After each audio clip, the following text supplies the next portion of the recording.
Bismillahirrahmanirrahim. Assalamualaikum warahmatullahi wabarakatuh.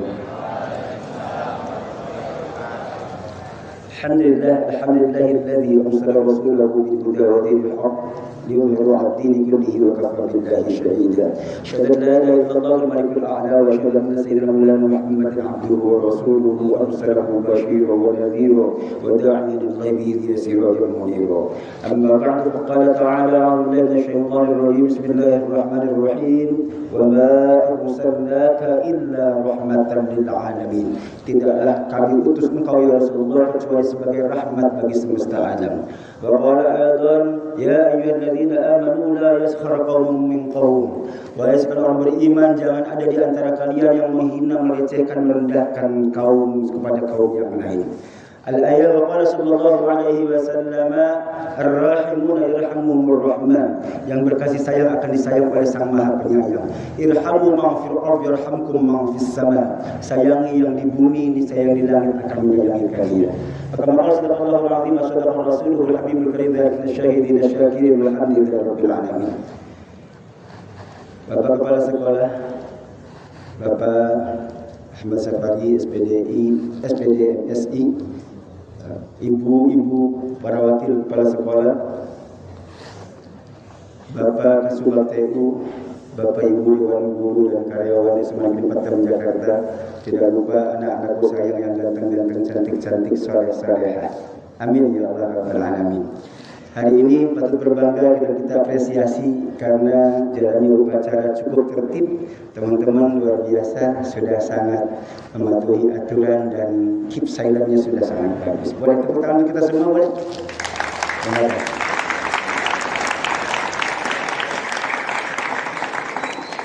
Baik anak-anakku sayang, hari ini amanat upacaranya istimewa karena yang menyampaikan guru agama. Yang kedua, momentumnya pas karena kita baru saja melewati satu momentum Rabiul Awwal, hari kelahirannya baginda Nabi Muhammad SAW. Lalu yang ketiga, saya ingin hubungkan nilai-nilai agama itu dihubungkan dengan nilai-nilai pendidikan di Indonesia. Mulainya paling dasar adalah Sisdiknas, Sistem Pendidikan Nasional. Tujuannya jelas tercantum di situ adalah untuk membentuk pribadi yang beriman, bertakwa dan berakhlak mulia. Lalu kita hubungkan dengan yang hari ini menjadi kurikulum terakhir, kurikulum Merdeka. Di kurikulum Merdeka kita belajar P5. Yang P5 itu satu di antara paling kuncinya adalah beriman, bertakwa dan berakhlak mulia. Yang berikutnya kita hubungkan sekarang dengan faktanya. Sayang sekali, faktanya meskipun sudah digagas sedemikian rupa, kurikulumnya sudah sangat baik, konsepnya sudah sangat baik, sayangnya aktualisasinya di lapangan masih saja terjadi kasus demi kasus setiap tahun. Karenanya maka relevan kalau pagi hari ini amanat upacaranya saya akan menyampaikan nilai-nilai agama yang korelatif nyambung dengan nilai-nilai pendidikan kita di Indonesia. Bapak, Ibu, dan anak-anakku sayang, satu yang luput dari perhatian adalah bahwa Nabi Shallallahu Alaihi Wasallam itu diutus bukan semata-mata untuk mengajari agama, tapi untuk membawa kedamaian dunia. Bapak dan Ibu rahmatullah, karenanya maka judulnya pagi hari ini adalah Teladan Nabi sebagai sosok yang cinta damai. Bapak dan Ibu rahmatullah dan anak-anakku sayang, saya akan memulai dari rangkaian peristiwanya dari momentum hijrahnya Nabi dari Makkah menuju Yathrib sebelum berganti nama menjadi Madinah. Yang luput dari perhatian adalah bahwa Nabi pindah hijrah ke Yathrib ke Madinah itu bukan semata-mata untuk mengajari agama, tidak. Tapi Nabi diminta oleh orang Madinah untuk apa? Untuk menjadi penengah juru damai di antara mereka. Teman-teman, orang Madinah itu berantem terus. Jumlah tahunnya panjang. Indonesia baru merdeka 79 tahun. Madinah ada dua suku besar yang terus mengalahkan satu sama lain, berperang setiap tahun, saling bunuh di antara mereka. Ada suku Aus dan suku Khazraj. Panjang waktunya 120 tahun. Kebayang, 120 tahun perang terus menerus. Padahal satu kota Madinah. Nabi diminta hijrah untuk menjadi juru damai di antara mereka. Satu. Hai, 12:4 kenapa? Oke. Baik. Aman ya? Insyaallah. Baik. Yang berikutnya, karena Nabi sadar bahwa Nabi pindah ke Madinah itu adalah untuk menjadi juru runding, juru penengah, juru damai, maka pesan-pesan Nabi relevan. Begitu Nabi hijrah dicatat oleh Abdullah bin Salam. Abdullah bin Salam sendiri aslinya awalnya adalah rahib Yahudi di Madinah. Beliau tahu kedatangan Nabi, kemudian mendekat kepada Nabi, ingin mendengarkan apa kata-kata pertama yang diucapkan oleh Nabi, pesan pertama yang diucapkan oleh Nabi SAW saat di Madinah. Lalu Abdullah bin Salam ini begitu ketemu dengan Nabi, dia tahu ini benar, pasti bukan pembohong, pasti orang yang jujur, orang yang lurus. Beliau adalah Nabi dan Rasul. Abdullah bin Salam kemudian menguji Nabi dengan 3 pertanyaan yang hanya akan bisa dijawab oleh Nabi dan Rasul. Dan benar 3-tiganya dijawab oleh Nabi SAW dengan baik. Lalu Abdullah bin Salam masuk Islam. Beliau kemudian mendengarkan. Kata Abdullah bin Salam, ada 4 pesan utama ketika Nabi hijrah pertama kali ke Madinah itu. Yang pertama, ayyuhan nas, wahai sekalian manusia, afshus salam, tebarkan kedamaian. Salam itu bukan hanya assalamualaikum saat ketemu, bukan hanya salaman berjabat tangan, tidak. Tapi yang lebih utama adalah bersatunya hati, menyatunya hati. Ya, ketemu, tatap muka, salaman itu simbol secara fisik. Yang paling utama adalah hatinya, batinnya bertemu juga. Afshus salam, maka kita pahami lebih luas adalah jaga kedamaian, tebarkan kedamaian. Ini yang pertama. Yang kedua, wa at'imut ta'am, berikan makanan, berbagilah makanan. Teman-teman, satu di antara cara untuk mengeratkan ikatan adalah berbagi dengan yang lain. Maka at'imut ta'am ini relevan di setiap konteks zamannya, kapanpun itu berlaku.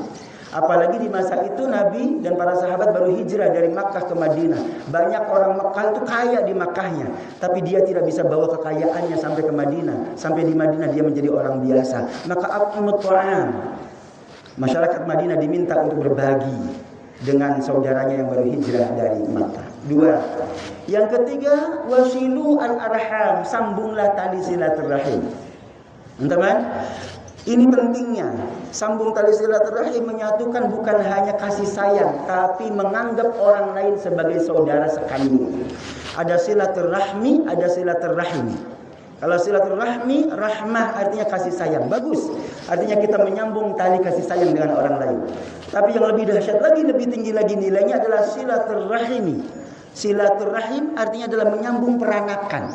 Itu berarti menganggap saudara kita ketemu gede ini, teman kita yang ketemu gede ini seakan-akan lahir dari rahim yang sama dengan ibu kita. Itu menganggap berarti orang lain seakan-akan saudara kandung dengan kita. Gak mungkin kita jahat kepadanya. 3. Yang keempat, baru wasallu bil laili wal anamu niyam. Salat malamlah ketika orang lain terlelap tidur. Teman-teman, di antara 4 pesan utama Nabi itu ternyata 3 paling utama selalu adalah dimensinya sosial. Afshus salam, tebarkan kedamaian. At'imut ta'am, berbagilah makanan. Wasilu al-arham, sambung tali silaturahim, tali kasih di antara kita. Yang terakhir baru wasallu billahi. Hanya 1 saja di belakang yang ritual. 3 utama sosial. Hadirin, ini langkah pertama yang dilakukan oleh Nabi SAW saat pertama kali hijrah ke Madinah. Lalu setelah itu apa yang Nabi lakukan? Nabi membangun masjid. Benar, sesama muslimnya harus diikat dengan persatuan. Simbol persatuannya adalah masjid. Itu ukhuwah Islamiyah, persaudaraan seagama, seiman, seakidah. Lalu apa cukup dengan itu? Tidak. Nabi paham bahwa orang Madinah itu majemuk seperti Indonesia. Bukan hanya mayoritas muslim, tapi banyak juga etnis yang lain. Di Madinah ada Yahudi, ada Nasraninya. Maka kemudian yang ketiga yang dilakukan oleh Nabi SAW adalah membangun negara dengan yang disebut sebagai Mitsaq Madinah. Mitsaq Madinah itu adalah cikal bakal berdirinya negara Madinah, piagam Madinah. Profesor Dr. Ahmad Sukarja SHMH, penggantinya Rektor Quraisy Shihab di zaman saya dulu, UIN Jakarta. Selesai Pak Quraisy naik kemudian menjadi menteri, Pak Ahmad Sukarja inilah kemudian yang menggantikan posisi beliau menjadi PJ Rektor di UIN Jakarta. Beliau pernah berpesan, saya dengar secara langsung, bahwa sebenarnya Undang-Undang Dasar 45 dan Pancasila itu adalah representasi dari Piagam Madinah. Nilainya sama, mengadopsi kemajemukan. Islam tidak memaksa orang untuk beda agama untuk masuk Islam, tidak.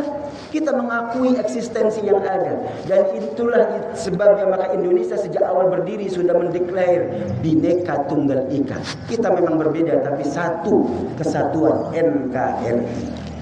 Teman-teman, ini dahsyatnya Nabi. 3 tadi poinnya. Lalu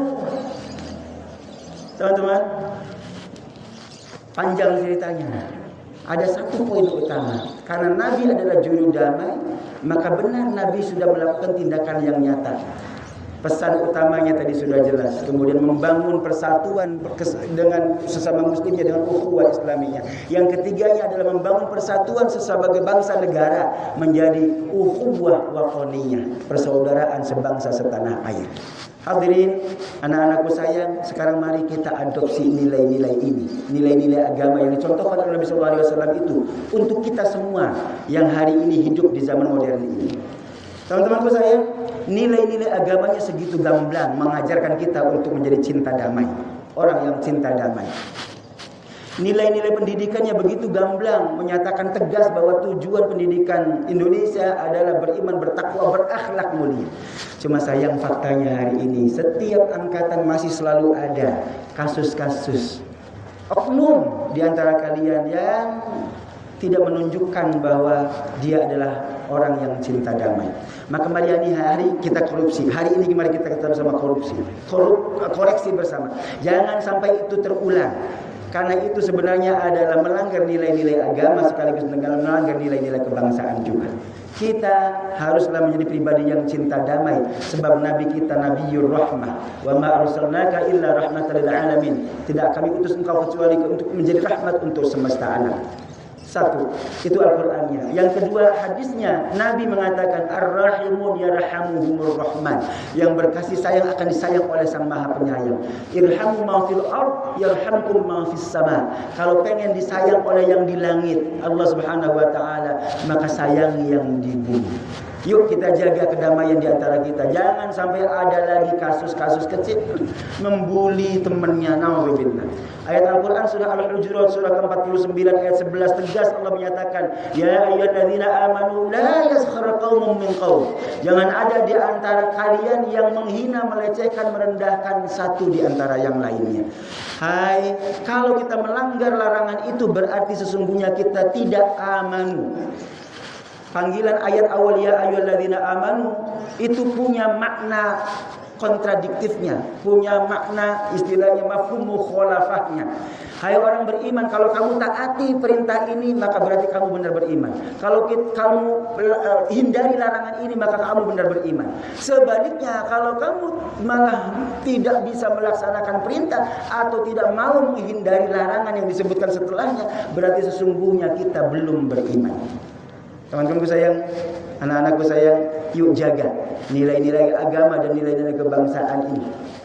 Agar kita menjadi pribadi yang cinta damai, menjadi juru damai, menebar kedamaian kepada siapapun. Insya Allah kalau kita damai, saudara kita dengan teman-teman kita damai, insya Allah kita bisa hidup dengan nyaman di bumi Indonesia ini. Insya Allah. Amin ya Allah Rabbal Alamin. Terima kasih dan mohon maaf. Alhamdulillah Rabbil Alamin. Assalamualaikum warahmatullahi wabarakatuh.